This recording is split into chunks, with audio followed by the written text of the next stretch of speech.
লক্ষ্মী পুজোর দিনকে এত অনাচার মা লক্ষ্মীও সহ্য করবে না। নিজের সংসারের অমঙ্গল তুমি নিজেই ডেকে নিয়ে আসছো। লক্ষ্মী পুজোর দিনকে আবার মাছও খাচ্ছ। মা লক্ষ্মীর পুজো করা কি মুখের কথা নাকি? মা লক্ষ্মীর পুজো করতে হয় নিষ্ঠা ভরে। আর তুমি তো সন্তান স্বামী নিয়ে সংসার করছো, সেই ক্ষেত্রে তোমাকে একটু বেশিই নজর করতে হবে, না হলে তোমার এই সংসারটাও ভেঙে যাবে। হ্যালো এভরিওয়ান, আমি বৃষ্টি। আমার এই ছোট্ট সংসারে তোমাদেরকে অনেক অনেক স্বাগত। আমি জানো তো কিছুদিন ভিডিও না বানিয়ে রেস্ট নিয়েছি, আর তারপরে যখন ভিডিও বানাচ্ছি তখন বেশ একটু নতুনত্ব লাগছে। মানে বলতে পারো ছিল আজকে বৃহস্পতিবার, আর যেহেতু ঘরে লক্ষ্মী ঠাকুর আছে তো সেই কারণে বৃহস্পতিবারে তো পুজোটা আমাকে করতেই হবে। সেই কারণে দেখো শরীরটা বেশ দুর্বল ছিল, তারপরেও কিন্তু নিজের সংসারের কাজে ফিরে গেছি। আমি জানতাম যে আমার শরীরটা বেশ খারাপ হবে, তার কারণ কি জানো তো, একটা ঘর শিফটিং করার মানে ধকল ভালো মানুষদেরই সয় না। আর সেখানে তো আমার শরীরটা বেশ খানিকটা দুর্বল ছিল, সেই মধ্যে কাজ করেছি অ্যান্ড তারপরে শরীর খারাপ হলো। আর কি বলো তো, অনেকেই বলেছিলে যে বৃষ্টি এত কাজ করো না, প্রীতমও বলেছিল, কিন্তু এই মানুষটা একা একা সব করবে ওই দেখে না আমারও চক্ষু লজ্জা লাগছিলো, খারাপও লাগে জানো তো, যে সবসময় ওই কেন এত খাটবে এত কাজ করবে।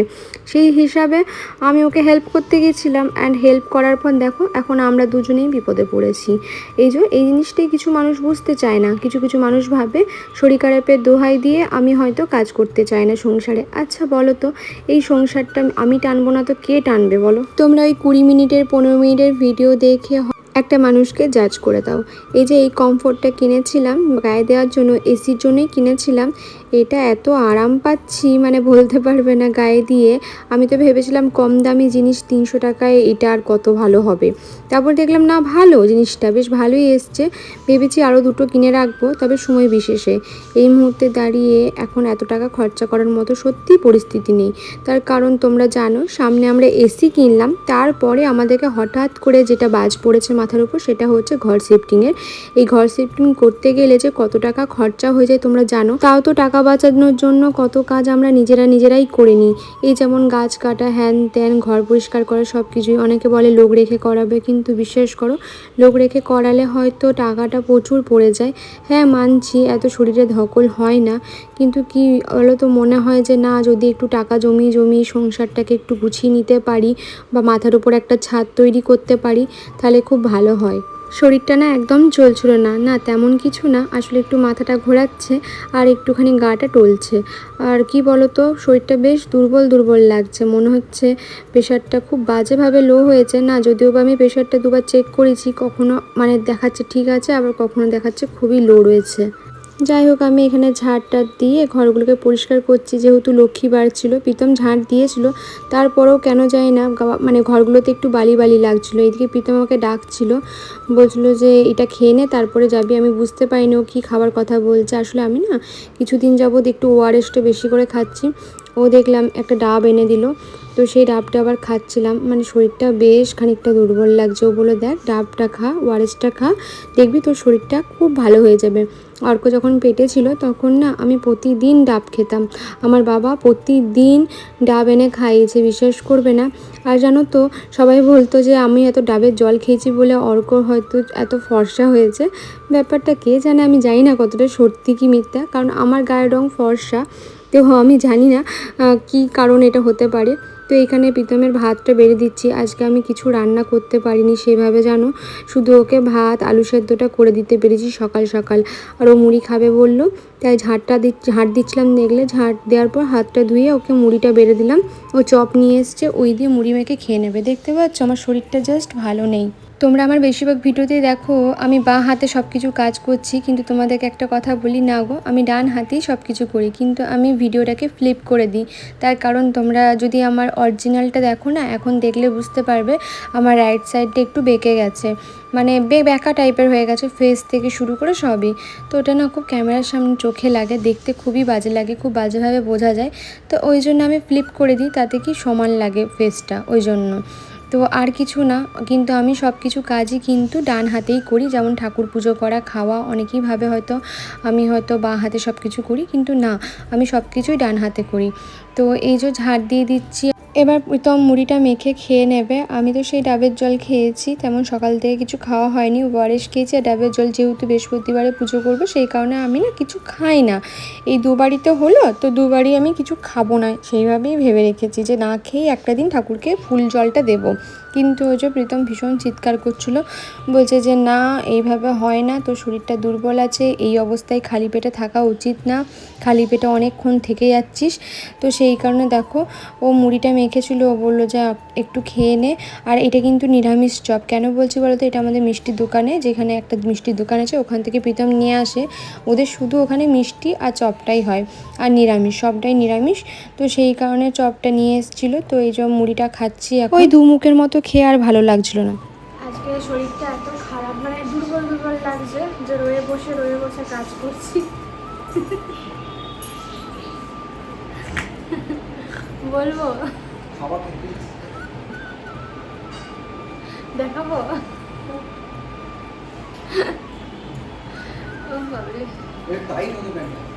তোমার কোমর কোথায় যে টাইট হবে? ও একটু ডাবের জল খাওয়ালো, একটু শরীরটা এনার্জি কতটা আসছে জানি না। যখন ঘর মুছতে হবে, আজকে লক্ষ্মী পুজো করতে হবে। চলো না, আমি জানি কাজগুলো প্রীতম করে দিয়ে যেতে পারতো, আর প্রীতমই বলছিল যে আমি করে দিই, তুই ছেড়ে দে। কিন্তু কি বলতো, এইভাবে একটা সংসারে মেয়ে কত দিন অসুস্থ হয়ে শরীর নিয়ে পড়ে থাকবে? এই মানুষটাকে তো বাইরে কাজেও যেতে হচ্ছে বলো। তাই ভাবলাম যে না, আস্তে আস্তে আমি করি। সব সময় ওকে কেন এত চাপ দেবো আমি? অনেকেই বলছে যে প্রীতম তো সব পারে, তখন তুমি এতটা চাপ দিও না নিজেকে। কিন্তু কি করবো বলো, খুব খারাপ লাগে জানো তো, ও যখন সব দিকটা সামলায় না, আমারও খুব খারাপ লাগে।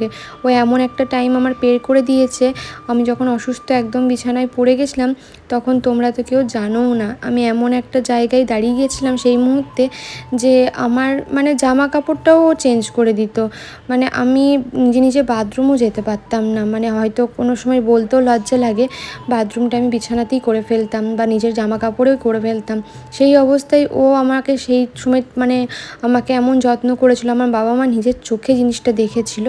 তো সেই চোখে দেখে পরে বাবা মা এখন জানে যে প্রীতম আমার জন্য কী করেছে আর কী করেনি। তো ছাড়ো, আর ওইসব বলে লাভ নেই, আমি অনেক বলেছি, তারপরও কিছু মানুষ বুঝতে চায় না, ভাবে নাটক। তো এই যে ঘরটা মুছে নিচ্ছি, বাবা ফোন করেছিল, জিজ্ঞেস করছিল যে শরীরটা তোর কেমন রয়েছে। তো আমাকে তো এমনি ডাক্তার দেখিয়েছি, আর আমি যাকে ডাক্তার দেখাই তাকেও দেখাবো। দেখো, যেদিনকে শরীর ভালো থাকে না সেদিনকেই সব কাজ বাড়ে। আসলে এটা আমার জন্যই বাড়লো, ল্যাম্পটা সরাতে গিয়ে দেখিনি উপরে গাছটা রাখা ছিল, ওটা পড়ে গেল। তো আবার সেটাকে সেট করে রেখে দিলাম। মানে এত কাজের বিব্রতি লাগছে আজকে, মানে ভালোই লাগছে না কাজ করতে। আর তোমরা বলছো দিদি তোমরা কি পর্দাগুলো লাগাবে না? দেখি এই বছর মানে প্রীতমের ছুটির দিনকে ভেবেছি তো লাগাবো, তারপর দেখা যাক, লোক না পেলে আর কিছু করার নেই। ব্যাপারটা হচ্ছে এখন মাঝে মাঝে মনে হচ্ছে আমরাই গ্রিল মেশিনটা কিনে নিয়ে গ্রিলগুলো করি, এটাই এখন আপাতত মনে হচ্ছে।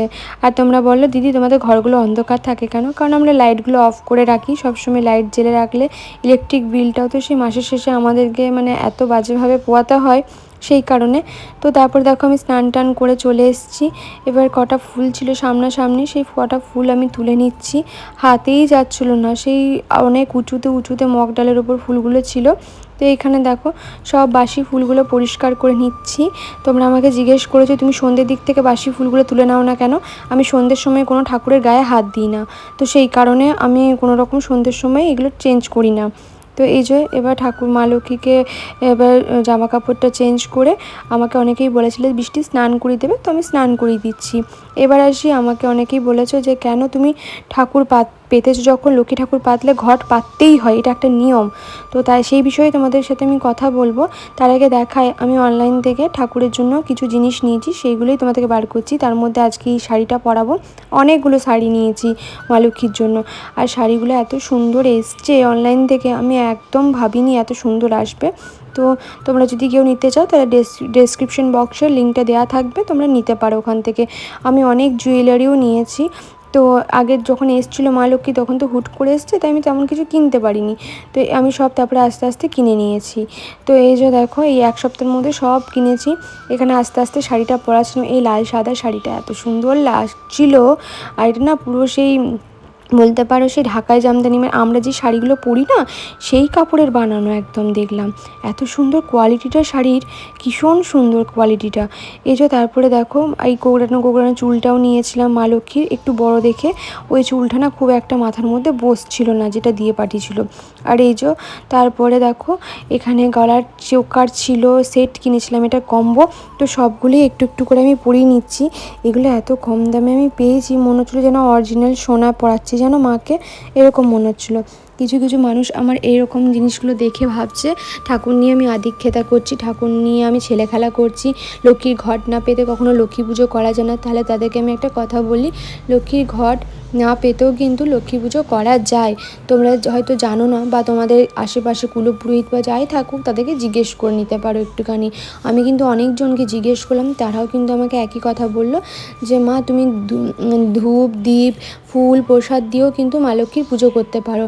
আর তুমি যেটা ভাবছো যে শাশুড়িকে, হ্যাঁ অবশ্যই তোমার পরিবারের, আমার পরিবারের নিয়ম আলাদা, তোমাদের পরিবারের নিয়ম আলাদা। তো সেই হিসাবে আমি আমার শাশুড়ি মাকে না জিজ্ঞেস করে কিছু তো করতে পারবো না, সেই হিসাবে আমি কিন্তু কিছু করিনি।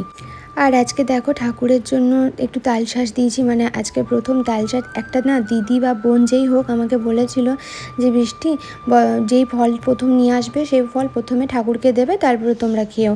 তো এই জিনিসটা বেশ ভালো লাগলো যে হ্যাঁ সত্যিই তো, ঠাকুরকে সবসময় সব কিছু জিনিস আগে অর্পণ করা দরকার, কারণ ওনার জন্যই আজকে আমরা খেতে পাচ্ছি, পড়তে পাচ্ছি, সবই করতে পারছি। উনিই তো পৃথিবীটাকে সৃষ্টি করেছেন। তো সেই জন্য দেখো আজকে লিচু, তালশাঁস আর এই যে সন্দেশ দিয়ে ঠাকুরকে ভোগ দিলাম। এই যে তুলসী পাতা দিলাম ঠাকুরের ভোগের মধ্যে, এরপরে তারপরে দীপ প্রদীপ সব জ্বালিয়ে দিলাম। আর এই যে জবা ফুলগুলো দিয়ে সাজিয়ে দিলাম, কারণ আমাদের এইদিকে না সাদা ফুল আর জবা ফুল প্রচুর রয়েছে এই ঘরটাতে, গাছ আছে যেহেতু, সেই কারণে না আমার এখানে ফুলের অভাব একদম হচ্ছে না। ঠাকুর ঠিক নিজের ফুল নিজে জুটিয়ে নিচ্ছে। তারপরে এই যে লক্ষ্মীর পাঁচালি বললাম, এটা আমার জীবনে প্রথম লক্ষ্মীর পাঁচালি পড়া। সত্যি কথা বলে দিচ্ছি তোমাদেরকে, আমি এর আগে কোনোদিন লক্ষ্মীর পাঁচালি পড়িনি, কিছু কিছু কারণের জন্য। কারণ এই লক্ষ্মীর পাঁচালিতে শুধু মেয়েদেরকেই অসম্মান কিছু কিছু জায়গায় করা হয়েছে। তো সেই কারণে আমি কোনোদিনও লক্ষ্মীর পাঁচালি পড়িনি। হয়তো তোমাদের খারাপ লাগতে পারে কথাটা বললাম বলে, কিন্তু প্লিজ আমাকে খারাপ ভেবো না। আমার যেটা মনে আছে সেটাই মুখে বললাম, এই আর কি। তো আমি এই লক্ষ্মীর পাঁচালিটা ধরে ধরেই পড়ছিলাম। হ্যাঁ কিছু কিছু জায়গায় অবশ্যই আটকে যাচ্ছিলাম, যেহেতু প্রথমবার পড়ছিলাম তাই। তো আবার ঠিক করে পড়ছিলাম।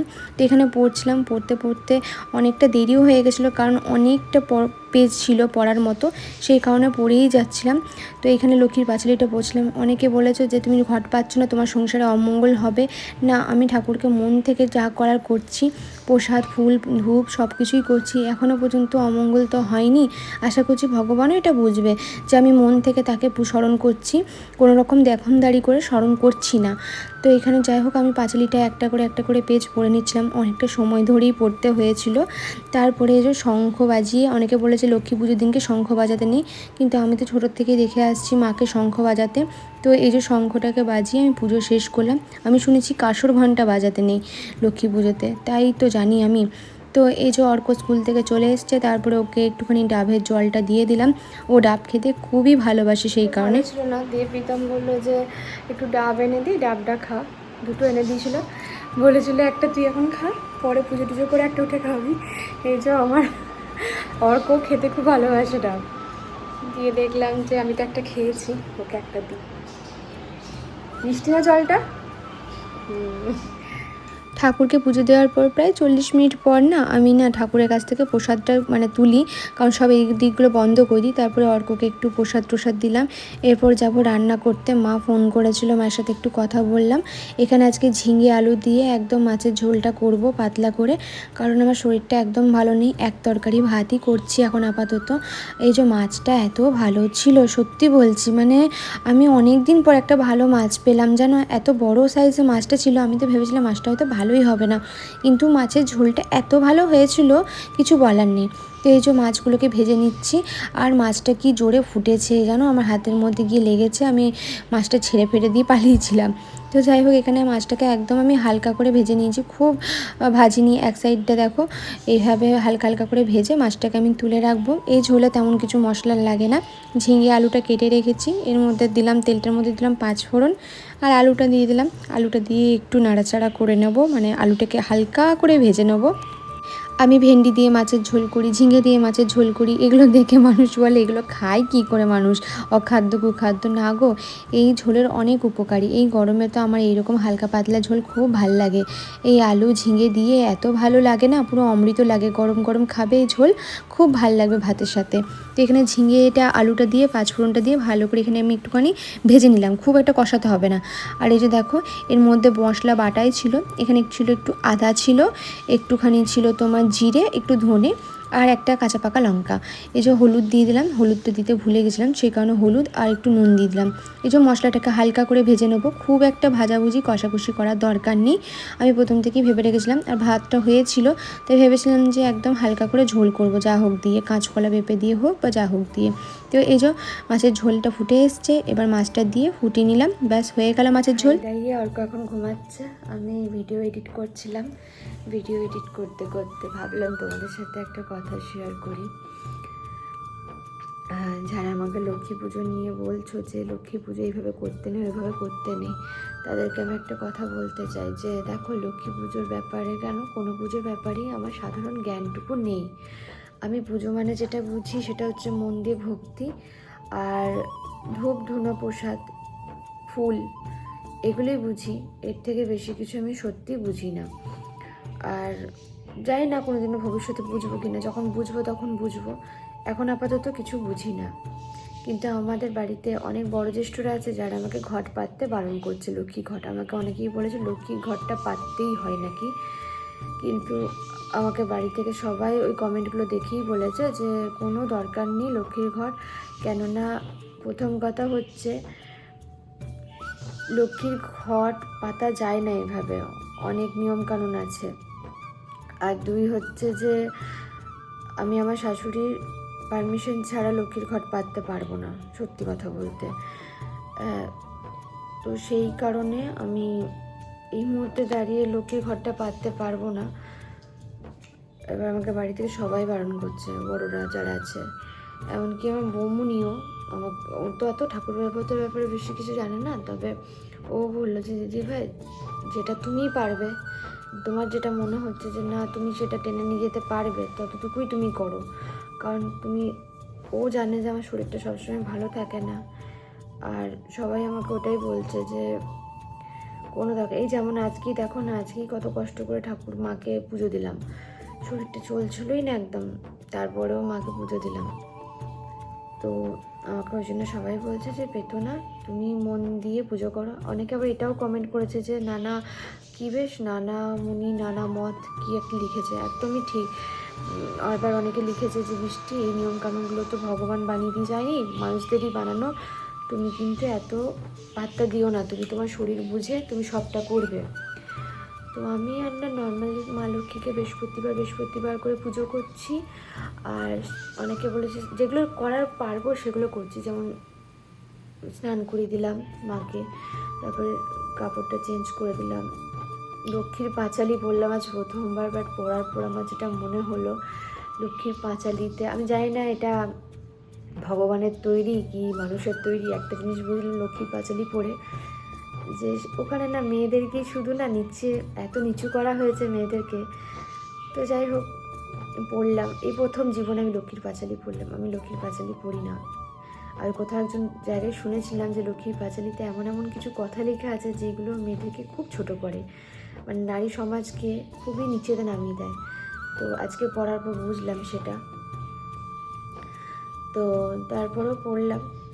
আর যেরকম লক্ষ্মী পুজো করা হয় নর্মালি সেভাবে করলাম। অনেকে বলেছে নিরামিষ কেন খাও না, লক্ষ্মী পুজোর দিন নিরামিষ খাও। আমাদের বাড়িতে মা মঙ্গলচণ্ডী মঙ্গলবারটা করা হয়, শনিবারটাও পালন করা হয়।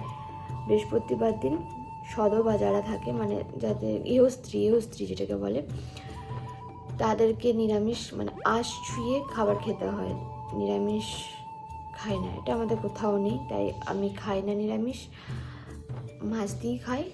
মাংস টাংস না খেলেই হলো বাড়িতে। সে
আমাদেরকে জিজ্ঞেস করেছিলাম যে কিভাবে কি লক্ষ্মী পুজো করে, আমাকে একটু জানিও, কারণ আমি সত্যিই জানি না।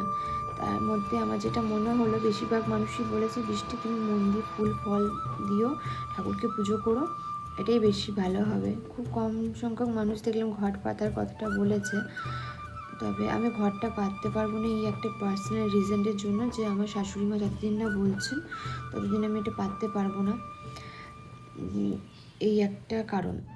তার ছাড়া আর কোনো আলাদা কারণ নেই। কারণ আমাদের বাড়িতে মানে শ্বশুর ঘরেও না লক্ষ্মী আছে, আমার শাশুড়ি মায়ের লক্ষ্মী পাতা আছে, তো আমি লক্ষ্মী এভাবে আলাদা করতে পারি না, এটা উচিত না। তো লক্ষ্মী ঠাকুর এসছে, মা আমার ঘরে থাকুক, পুজো নেই, ঠিক আছে, কিন্তু এভাবে তো লক্ষ্মী আলাদা করা যায় না, এই আর কি। তো সবাই ভালো থেকো।